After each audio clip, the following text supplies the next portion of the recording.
How Do Animals Adapt? A Bobby Kalman book. So it's important as we read like scientists to make sure that we understand all of the special scientific vocabulary. Does anyone know what adapt means? Think about the work you've done so far. If you need to pause for a second and think about it, you may do that. Go ahead and share. Whisper right to your computer. That's great. To adapt means to change in order to fit or survive where you live. Why do animals adapt? The homes of animals are always changing. Some changes happen in nature and others are caused by people. When an animal's habitat or living area is no longer the same, that animal must adapt or change to suit its new habitat. What is adaptation? Adaptation occurs in the body of an animal or in the way it behaves. Some adaptations happen quickly and others take place over millions of years. The way an animal looks or acts today may be very different from the way it looked or behaved long ago. Adapting to different conditions. Animals adapt to stay alive. They must adapt to find food, escape danger, defend themselves and their young, or adjust their bodies to hot or cold temperatures. Some animals must adapt to losing their habitat and living closer to people. Animal species, or types, that cannot adapt to changes in their habitat become extinct. An extinct species is one that no longer exists. And let's take a look at the images on this page. In the top left corner, we see the long legs and beak of the ibis allow it to walk into shallow rivers and find food in the riverbed. And then down below, a bullfrog's eyes are on the top of its head. This positioning allows the frog to look out for danger without bringing the rest of its body out of the water. So those are ways these animals have adapted to survive in their environments. Let's take a look at a couple more. The crocodile is an animal that has remained unchanged for millions of years. Its body is well adapted to its river habitat. A mountain goat's foot has a hard covering called a hoof. Each hoof is split and has a rubbery bottom to give the goat a secure grip on uneven, rocky ground. And many animals, such as horses, dogs, and cats, are domesticated. These animals depend on people for food and shelter. Some domesticated animals, such as cattle, have adapted so well to human care that they can no longer survive in the wild. So also think, if you have a pet at home, that's an animal that has been domesticated.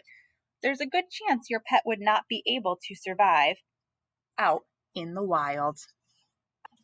Changing bodies. All of the animals in a species are not exactly alike.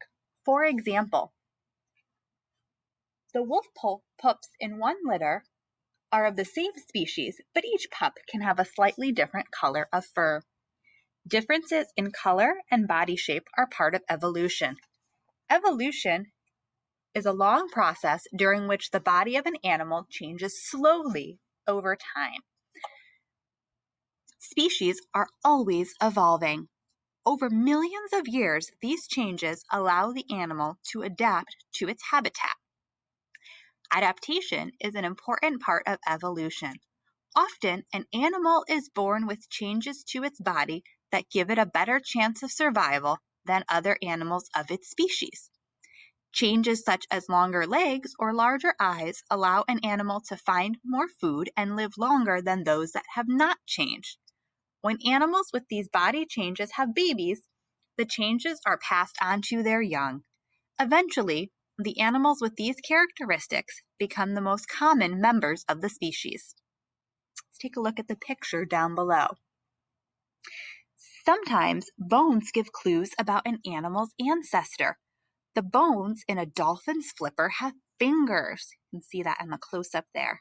Scientists can tell from these fingers that long ago, the dolphin's ancestor used to move on land. So interesting. From land to air. Some scientists believe that a few early reptiles evolved into birds. Long ago, the habitat of these reptiles became colder, and the reptiles started growing scales that were similar to feathers to help keep them warm. As their bodies changed and their scales became more feather-like, the reptiles began gliding through the air.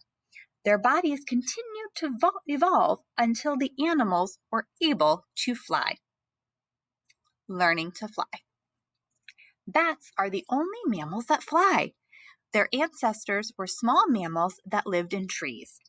Over millions of years, these mammals grew flaps of skin on their bodies.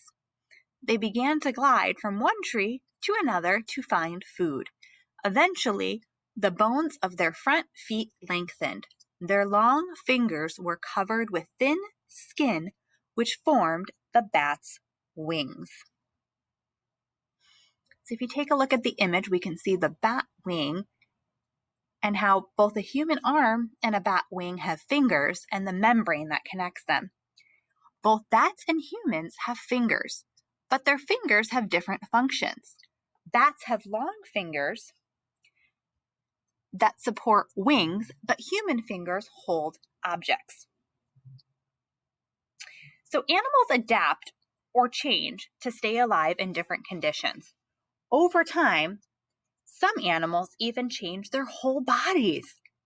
The bat was a tiny mammal that lived in trees. Over time, its fingers adapted to do what?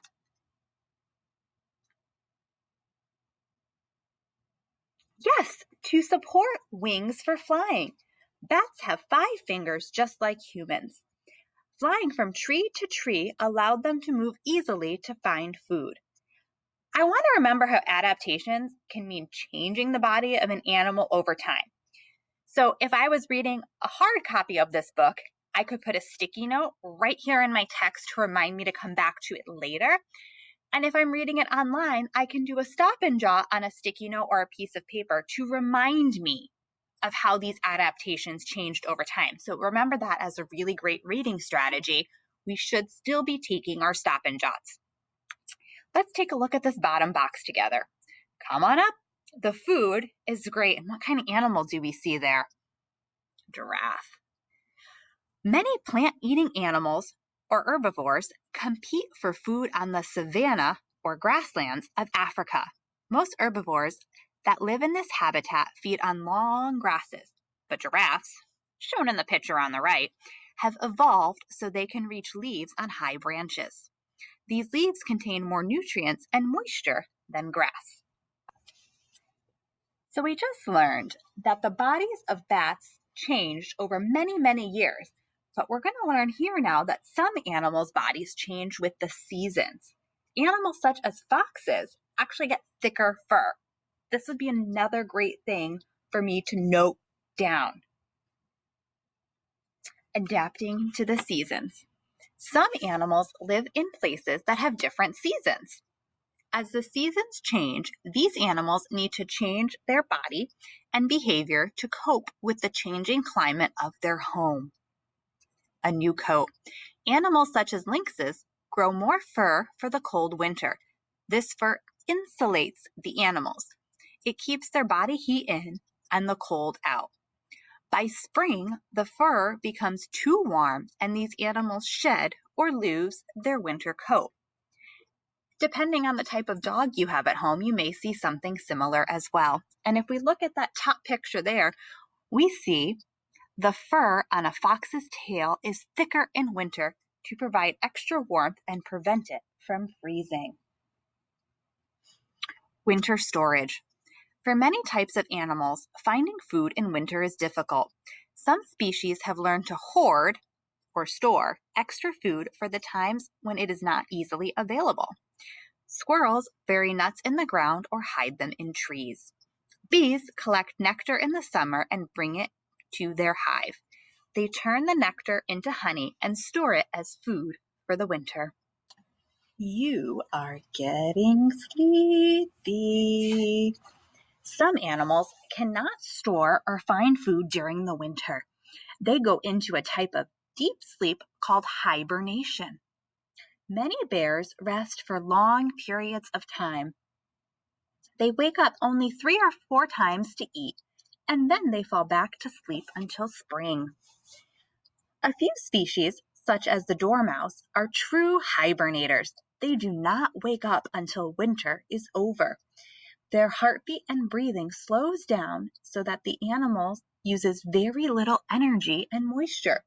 During hibernation, the animal can survive over 6 months without eating or drinking. So they can actually go half the year without eating or drinking. And if you take a look at the top picture, we see the caption, "Brr." While hibernating, a dormouse's body temperature drops very low to help it save energy. And then down below, under the bear, our caption reads, "Animals live off their body fat while they hibernate. When a grizzly bear wakes up in the spring, its body is thin and the animal is ready for a good meal." So I learned about how different animals adapt to the seasons, and I definitely learned a new word too, hibernation. That would be another great sticky note for me to stop and jot here as a reader. Taking a long trip. Another way in which animals adapt to changing seasons is by migrating, or traveling from one place to another when the seasons change. Sounds like another great word to stop and jot, migrating. So they travel as the seasons change. And looking at that picture, I bet that's what I see birds doing all the time when they're moving around in big flocks. Many birds, whales, fish, and deer migrate long distances to a different habitat. Some animals migrate in order to find food or water. Others move to a warmer place because their body is not adapted to survive in a cold climate. So if we look at our caption over here at the top, we see geese live and migrate in groups called flocks. Being in a large flock helps protect them from enemies. And our illustration there, monarch butterflies migrate up to 3,000 miles each winter to warm places such as Mexico. If they did not migrate, they would freeze to death. So we just learned about some animals that use hibernation or grow more fur when it gets too cold. In these cases, the geese and the monarch butterflies have to travel to stay warm enough. Easy riders. Geese make migration easier by flying in a V formation called a skein. When the birds at the front of the skein flap their wings, the air pattern they create pulls along the other birds in the formation. The followers do not have to flap as hard because the air supports them. The birds change positions often so the leaders can rest. Looking for food. Some animals can survive in a cold climate, but they must migrate to find food in winter. Many caribou and reindeer live in the Arctic where they eat lichen. Lichen does not grow in winter, so the animals must migrate to southern forests to find grasses to eat. And over on the right-hand side, we see a picture.